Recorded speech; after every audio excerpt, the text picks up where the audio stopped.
Dans cette vidéo, je vais vous parler de quels sont les différents styles d'attachement et de quel impact ils sont en train d'avoir dans vos relations. Quels sont les schémas répétitifs que vous voyez mettre en place de façon consciente et inconsciente, et on va voir pourquoi ils se sont formés et comment est-ce que vous pouvez changer en fait ces comportements inconscients dans vos relations. Commençons par quels sont en fait les styles d'attachement et qu'est-ce que c'est cette théorie des styles d'attachement. En fait, c'est un psychologue qui a observé en fait que la différente façon dont se crée le lien entre le parent et l'enfant dans l'âge plus jeune de l'enfance va déterminer en fait des différents styles d'attachement, donc différents comportements et façons d'agir et se comporter dans les relations dû à comment est-ce qu'on a vécu du coup la relation avec le parent dans notre enfance. Donc c'est vraiment la façon dont on a installé et créé le lien avec nos parents que du coup on répétera dans les relations de notre vie. Pour vous faire un peu le cadre en fait, je vais vous expliquer quels sont l'attachement anxieux, l'attachement fuyant, l'attachement désorganisé, et on va voir en fait la différence avec chacun d'entre eux. Commençons par l'attachement anxieux. Je vous invite vraiment à observer dans lequel de ces styles vous reconnaissez le plus, mais sachez aussi que je vous ai préparé un quiz que vous pouvez faire et qui vous dira en fait quel est votre style d'attachement de façon plus précise. Donc je vous le mets ici le quiz, mais commençons déjà à regarder un peu quelles sont les caractéristiques d'un attachement anxieux. Donc l'attachement anxieux, c'est un enfant en fait qui vit vraiment de l'anxiété et de l'hypervigilance et est constamment en alarme pour vérifier si le partenaire l'abandonne ou le rejette pas.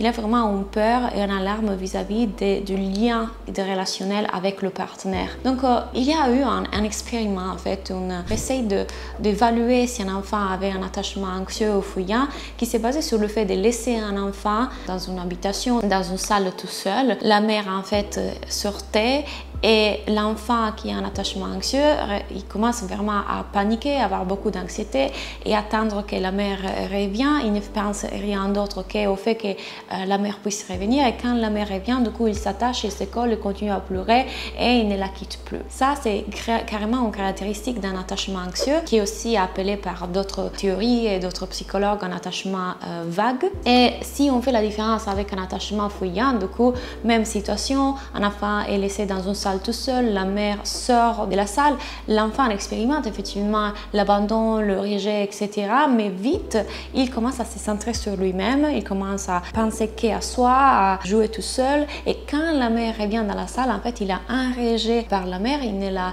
regardera pas, il ne la prendra pas en compte, il l'évitera. Donc ça, c'est la grande différence entre l'attachement anxieux et l'attachement fuyant, déjà pour commencer.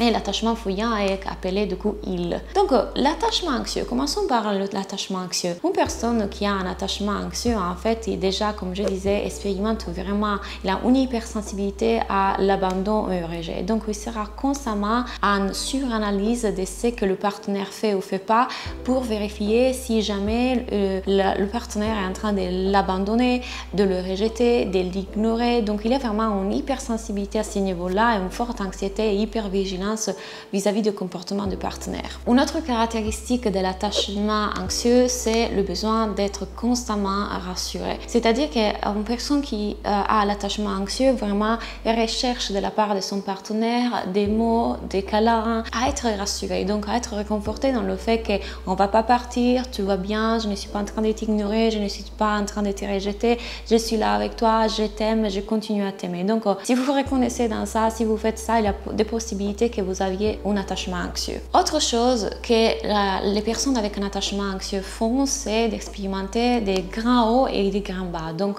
il y a des grands changements au niveau de leurs émotions, parfois il y a beaucoup d'enthousiasme et de joie, etc.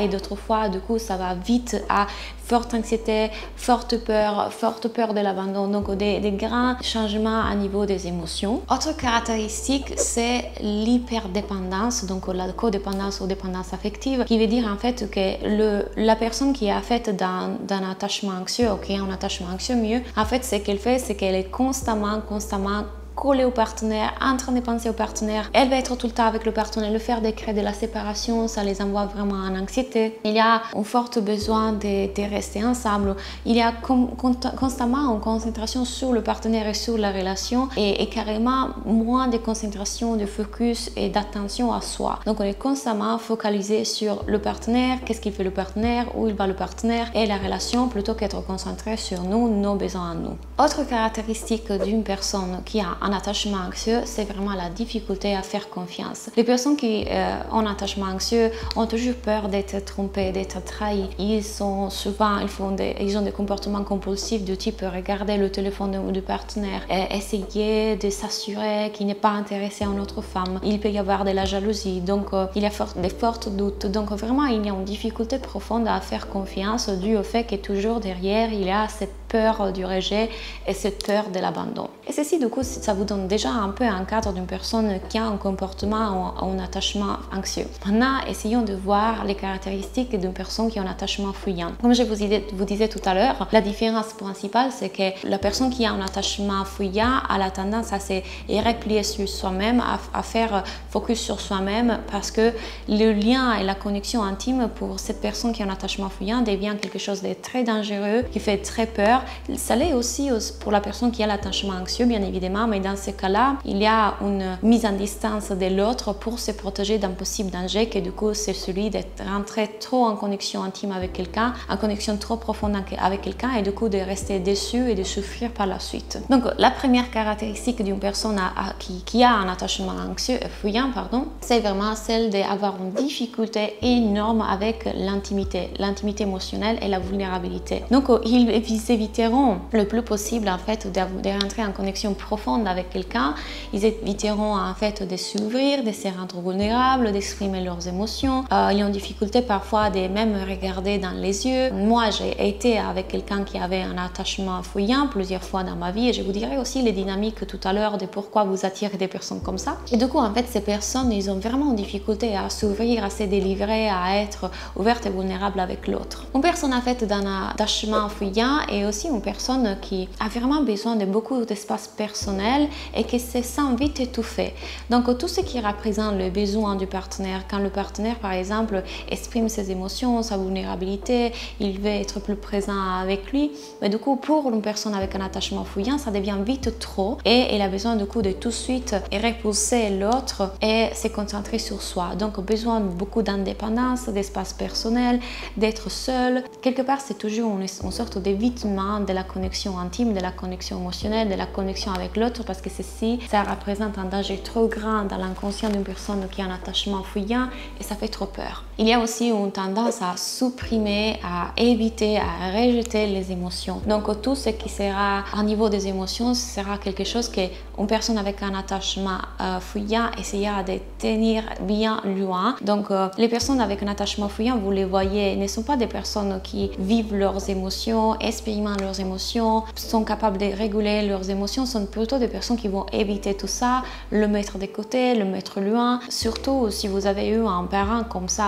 par exemple souvent, et j'ai des clientes qui ont un papa qui carrément n'était pas dans l'expression des émotions, qui les garde bien à distance. C'est en tout cas une des blessures collectives du masculin, parce que les hommes sont invités à faire ça par la société. Et du coup, il y a vraiment cette chose qui dit les émotions sont dangereuses, les émotions c'est trop, je me sens vite étouffée, c'est trop difficile à gérer, je ne veux pas de ça. Les personnes avec un attachement fuyant ont difficulté du coup à demander de l'aide et faire confiance aux autres, demander un support aux autres. Donc il y a une grande difficulté de la part des personnes qui ont un attachement fuyant à demander de l'aide et demander du soutien, parce que c'est pour eux une grande difficulté en fait de se rendre vulnérables. Ils ont plus tendance à se centrer sur soi-même, à se replier sur soi, parce qu'en fait ça a fait trop peur le fait de se rendre vulnérable et du coup après peut-être rester déçu. Autre chose, c'est la difficulté de faire confiance et créer une relation intime. Donc les personnes qui ont un attachement fuyant, même si inconsciemment peut-être ils sont en train de croire que ceci les protège, cette attitude et ce comportement va leur empêcher de vraiment créer un lien profond avec les autres, de vraiment rentrer en connexion et créer quelque chose de très beau avec les autres. Donc tout ce qui est hors de l'ordre de l'intimité, ça leur fait trop peur et ils ont vraiment difficulté à faire confiance. Un peu comme l'attachement anxieux, mais l'attachement anxieux a tendance aussi à avoir des comportements compulsifs possessif du type je suis le partenaire, je contrôle son téléphone, ses emails, etc. Le fuyant préfère pas du tout de faire ça, c'est plutôt dire bah je mets tout de côté, ça m'intéresse pas, en tout cas je fais confiance, je garde un peu comme ça, mais je m'en fiche, je ne prends même pas soin de ces émotions de peur, de confiance. Et enfin, on a le style d'attachement désorganisé. Le style d'attachement désorganisé, on pourrait un peu dire que c'est au milieu entre le fuyant et l'anxieux, mais pas exactement. Vous allez voir qu'en fait, c'est un style d'attachement qui, d'un côté, peut être, qui change, est très changeante. Donc, ça peut être très dans l'anxiété ou ça peut être très dans la fuite. Ça dépend aussi des différentes situations. Sachez aussi qu'on n'a pas forcément un style d'attachement qui est complètement fixe. On a des styles d'attachement qui changent, donc on peut parfois être très dans l'anxiété ou très dans le fuyant. Les styles peuvent changer selon la situation et selon le style d'attachement du partenaire. Donc effectivement, on a un style d'attachement qui est plus fort que les autres, qui est prévalent par rapport aux autres, mais ceci peut aussi changer si on en face quelqu'un qui est du style d'attachement opposé ou pareil que le nôtre, ou alors de la situation. Je vous ferai des exemples tout à l'heure. Et donc parlons maintenant du style d'attachement désorganisé. Si vous avez un style d'attachement désorganisé, vous le savez en vue de ces typologies de comportement. Il y a vraiment des messages qui sont contradictoires, mixed message. Ça veut dire qu'en fait, parfois, une personne qui a un style d'attachement désorganisé vous dira oui, et parfois ça sera un non. Parfois, elles sont super engagées, elles vous disent tu es la femme de ma vie, je vais me marier avec toi, et parfois ça sera en fait non, je pense pas qu'on est fait pour être ensemble, j'ai changé d'idée. Donc c'est vraiment des messages qui peuvent démontrer parfois un grand engagement et une grande volonté d'être ensemble, et puis parfois ça change complètement, il n'y a plus cette volonté là, il y a plutôt du rejet, de la répulsion ou alors encore une fois de la fuite. Vous pouvez l'expérimenter vous sur vous-même, ou vous pouvez observer quelqu'un dans votre vie être dans ce style d'attachement là. Qui a un style d'attachement désorganisé aussi a peur de l'intimité, a peur de rentrer trop en vulnérabilité. Les relations amoureuses, les relations en général représentent un danger toujours pourvu du fait que quand on est expérimenté le premier lien avec les premières relations de notre vie, la relation primaire que celle avec nos parents, du coup on est resté dessus, on a été blessé, on s'est senti abandonné. Du coup, qui a un style d'attachement désorganisé a aussi peur de l'intimité, il a aussi peur et difficulté à faire confiance à l'autre, donc il n'y aura pas en facilité de se rendre plus vulnérable parce que du coup on doute tout le temps et constamment de pouvoir se fier de ce que l'autre ressent ou ce que l'autre veut vraiment avec nous. Carrément, qui a le style d'attachement désorganisé, il y a des schémas, des comportements complètement chaotiques. Donc il y a une tendance à, encore une fois, dire oui, dire non, changer d'avis, on envoie un message et puis c'est un autre. On a des comportements qui ne sont jamais constants, donc il y a parfois des grandes émotions puis des bas. Il y a une typologie des discours et puis ça change. Donc il y a beaucoup de messages chaotiques.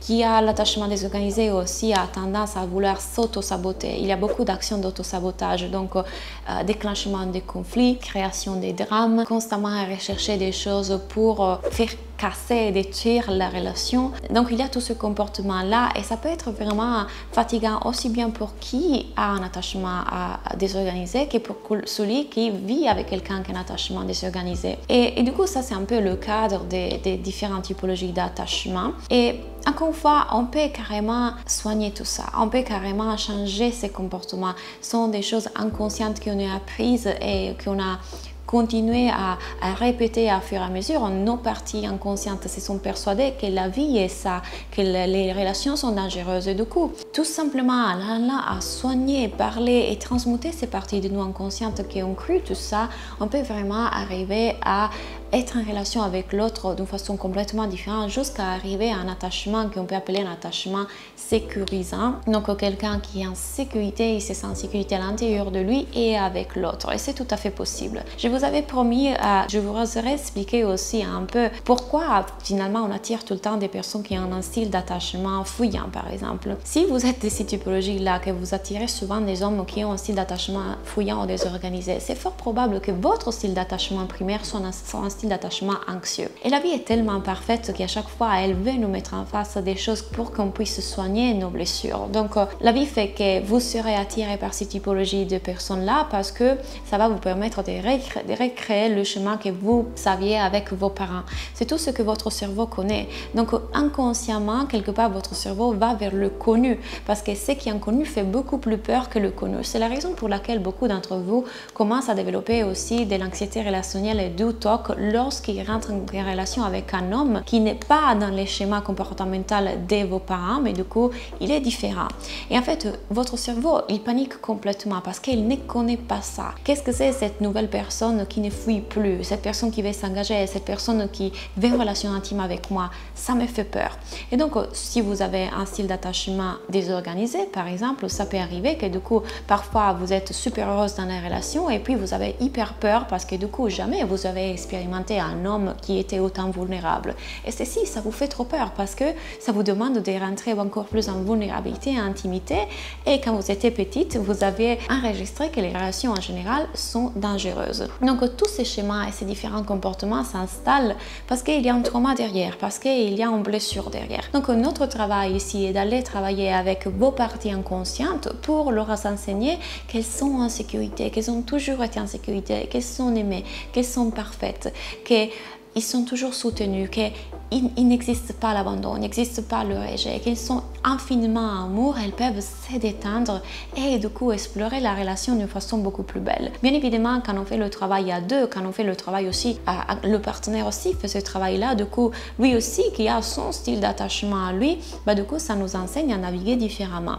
Encore une fois, c'est très fort probable que si vous avez un type d'attachement onde, donc anxieux, vous serez attiré par un type d'attachement il, donc fuyant. Donc c'est très important du coup d'évaluer comment l'autre fonctionne et pourquoi en fait on est tout le temps attiré par cette typologie de personnes. Et quand on va faire le travail nous à l'intérieur de nous, du coup les choses peuvent changer d'une façon merveilleuse. Encore une fois, n'hésitez pas à me contacter si vous avez besoin et si vous voulez entamer ce travail parce que je suis passée par là. J'ai maintenant une relation épanouie avec un homme qui veut s'engager et moi j'ai changé mes styles d'attachement, j'ai vraiment appris à me sentir en sécurité à moi et j'avais un style d'attachement désorganisé et du coup je vous assure vous pouvez le faire aussi. Regardez ici en bas comment est-ce qu'on peut travailler ensemble. J'ai créé un magnifique programme qui est dédié à ça, à soigner tous vos schémas inconscients dans les relations et il y a plein de beaux résultats et mes clients sont en train d'avoir de très beaux résultats, donc je vous invite à regarder tout ça et me contacter si besoin. Bye.